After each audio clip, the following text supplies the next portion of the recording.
So picture this. It's 2008. The entire global economy is basically a dumpster fire. Lehman Brothers collapses, Wall Street is in a full-blown panic, and people everywhere are losing their jobs, their homes, their everything. It was a mess. The old guards of the economy, the big banks, the auto industry, they were all on their knees begging for a bailout. It felt like the world was grinding to a halt, a total system failure. The American dream looked like it was being foreclosed on, and nobody knew what was coming next. It was the kind of crisis that reshapes a generation, leaving deep scars and even deeper questions about the stability of the entire system we all lived in. But while everyone else was freaking out, a different kind of giant was quietly waking up out in Silicon Valley. While traditional industries were shedding jobs and shrinking, tech companies were like, crisis? What crisis? For them, this economic wasteland was actually fertile ground. See, with so many people out of work and trust in old institutions completely shattered, everyone was looking for something new, something different. Tech companies, with their slick presentations and promises of a more connected, efficient future, looked like the answer. They weren't just selling products, they were selling hope, a way forward when all the old roads seemed to be blocked. This is where the story really pivots. Companies like Google, Amazon, and a rapidly growing Facebook didn't just survive the recession, they thrived on it. They saw the chaos as an opportunity to fundamentally change the rules of the game. They weren't tied down by old-world infrastructure or massive legacy costs. They were nimble, they were digital, and they were ready to scale at a speed the analog world could never comprehend. While Main Street was boarding up its windows, Silicon Valley was building digital empires, laying the groundwork for a complete takeover of our daily lives, one click at a time. It was the perfect storm for a technological revolution. So, the 2008 financial crisis acted like a massive reset button for the global economy. It weakened the old powers and created a vacuum that big tech was perfectly positioned to fill. They swooped in with a new narrative, one of innovation, disruption, and empowerment. They promised to connect us, to simplify our lives, and to give us more control. And in a world reeling from economic uncertainty and a loss of faith in the status quo, that message was incredibly powerful. It was the beginning of a new era, one where the code written in California would have more influence over our lives than the laws written in Washington, D.C. Just as the dust from the financial crisis was settling, a new piece of technology landed in our hands and changed everything all over again: the smartphone. This wasn't just a phone for making calls, it was a supercomputer in your pocket. With the launch of Apple's App Store in 2008 and Google's Android market right after, our phones became portals to a whole new universe. Suddenly, there was an app for that, for literally everything. Want to check the weather? App. Want to order a pizza? App. Want to find a date? There are like a dozen apps for that. This little glowing rectangle became the remote control for our entire existence. This is the moment big tech went from being powerful to being omnipresent. Amazon was no longer just a website you visited on your desktop. It was a one-tap shopping spree you could go on while waiting for the bus. Google wasn't just a search bar. It was Google Maps guiding you, Gmail organizing your life, and YouTube entertaining you 24/7. Facebook evolved from a place to poke your college friends to a constant stream of news, photos, and life updates from everyone you've ever met. The smartphone put these companies directly into the fabric of our moment-to-moment lives, making them indispensable. Think about how fundamentally your daily routines changed. Before, shopping meant going to a store. Now it's scrolling through Amazon Prime. Communication meant calling someone or maybe sending an email. Now it's a constant flurry of texts, DMs, snaps, and video calls. Entertainment used to be tuning into a TV show at a specific time. Now it's binging entire seasons on Netflix or Hulu whenever you want. These companies didn't just offer us new services, they rewired our brains and our society. They changed how we work, play, shop, and even how we fall in love, all through the apps on our phones. The result was a massive consolidation of power. Amazon, Google, Facebook, now Meta and Apple created what we call ecosystems. Once you were in, it was hard to get out. You had an iPhone, so you used the App Store. You used Google for search, so you might as well use Gmail and Google Docs. You bought one thing on Amazon, and suddenly it knew exactly what else you wanted to buy before you did. This created a feedback loop of data and money that made these companies astronomically wealthy and influential, cementing their place as the new titans of the global economy, all thanks to that little device in your pocket. Right alongside the smartphone boom, another huge shift was happening: the rise of the gig economy. With so many people still struggling to find stable, full-time jobs after the recession, the idea of being your own boss and earning money on your own schedule was incredibly appealing. Apps started popping up that connected people who needed a service with people willing to provide it. Need a ride? There's Uber and Lyft. Need a place to stay? Airbnb. Need someone to assemble your IKEA furniture? TaskRabbit. Need your groceries delivered? Instacart. It was a revolution in how we thought about work. These platforms sold us a dream of freedom and flexibility. They said you don't need a 9-to-5 job anymore. You can work when you want, where you want. Be an entrepreneur. And for a lot of people, this was a lifeline. It was a way to make extra cash, to bridge the gap between jobs, or to build a life outside the rigid structure of traditional employment. The gig economy turned your car into a potential taxi, your spare room into a hotel, and your free time into a source of income. It democratized work, or so the story went.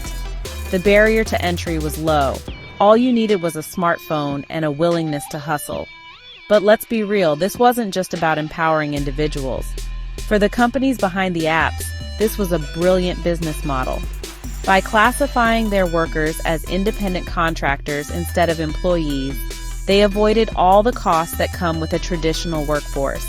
No minimum wage, no overtime pay, no health insurance, no retirement contributions, no paid sick leave.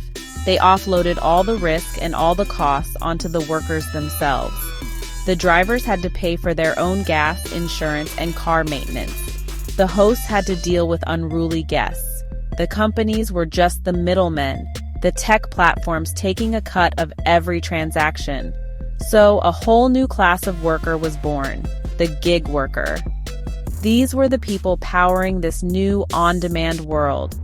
They were the ones driving us home from the bar, delivering our late-night food, and cleaning our apartments. They were the invisible engine of convenience that big tech had built. And while the apps celebrated their disruptive innovation and soaring valuations, the people doing the actual work were living in a precarious new reality. The gig economy wasn't just a side hustle. For millions, it had become their main source of income, and it came with a whole new set of rules, or lack thereof. Let's break down the core promise of the gig economy: flexibility. This is the shiny, attractive selling point that got so many people to sign up, and for some, it really worked. If you were a student, a parent with young kids, an artist, or someone semi-retired, the ability to turn on an app and earn money for a few hours was a game changer. You could fit work around your life, not the other way around. There was no boss breathing down your neck, no rigid schedule to follow. This independence was empowering. It offered a sense of control that was missing from many low-wage traditional jobs. However, on the flip side of that flexibility coin is a whole lot of fragility. When you're an independent contractor, you have zero safety net. If you get sick, you don't get paid. If your car breaks down, that's your problem, and you're not earning until it's fixed. There's no paid vacation, no disability insurance, and no path for advancement.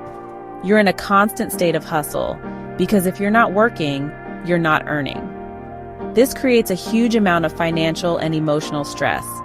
The freedom of the gig economy can quickly start to feel like the freedom to be exploited. This tension is at the heart of the entire debate. The platforms emphasize the benefits, the autonomy, the ability to be your own boss. But critics and workers themselves point to the dark side, the lack of basic protections that have been standard for employees for decades. The pay can be unpredictable, often dipping below minimum wage after you account for all the expenses. The algorithms that assign jobs are mysterious black boxes, and workers can be deactivated, basically fired, with no explanation and no recourse. It's a system that gives all the power to the platform and leaves the worker incredibly vulnerable. So you have this massive workforce that exists in a legal gray area. Are they entrepreneurs running their own small businesses? Or are they just employees in disguise stripped of their rights? This question became one of the most important labor issues of the 21st century. The convenience we all enjoyed, getting a cheap ride or a quick delivery, was built on the backs of people who were trading stability and security for a precarious kind of freedom. The gig economy created a two-tiered system, the tech insiders getting rich and the gig workers just trying to get by. It was only a matter of time before the cracks started to show. All this unchecked power and disruption eventually led to a massive backlash. It wasn't just one thing, it was everything, all at once. Workers started organizing. Uber and Lyft drivers held protests in cities around the world, demanding better pay, basic protections, and the right to unionize. They were tired of being treated as disposable cogs in an algorithmic machine. They wanted to be recognized as what they were, essential workers who deserved a fair shake. These protests brought the human cost of our on-demand culture into the spotlight. The fight moved from the streets to the courtrooms and state houses. The biggest battleground was California, which passed a landmark law in 2019 called Assembly Bill 5, or AB 5. This law made it much harder for companies to classify their workers as independent contractors. It was a direct shot at the business models of Uber, Lyft, and DoorDash. The company's response? They, along with Instacart and Postmates, poured over $200 million, the most expensive ballot measure campaign in California history, into promoting Proposition 22. Prop 22 created a special carve-out, keeping their drivers as contractors but offering a few limited benefits. They won, but the fight was far from over. At the same time, the giants of big tech, Google, Amazon, Facebook, and Apple, were facing their own day of reckoning. People started waking up to the fact that free services weren't really free. The price was our data. Scandals like Cambridge Analytica, where Facebook user data was harvested for political purposes, exposed the dark side of their business model. Suddenly, everyone was talking about privacy, misinformation, and the sheer terrifying power these companies had to shape public opinion and even influence elections. The question became, have these companies become too big, too powerful, and too unaccountable? This led to a wave of antitrust sentiment not seen in decades. Lawmakers on both sides of the aisle started calling for these tech behemoths to be broken up. The United States government and states filed major lawsuits against Google and Facebook, accusing them of being illegal monopolies that stifled competition and harmed consumers. The hero narrative of the scrappy Silicon Valley innovator was replaced by the image of a greedy, monopolistic robber baron.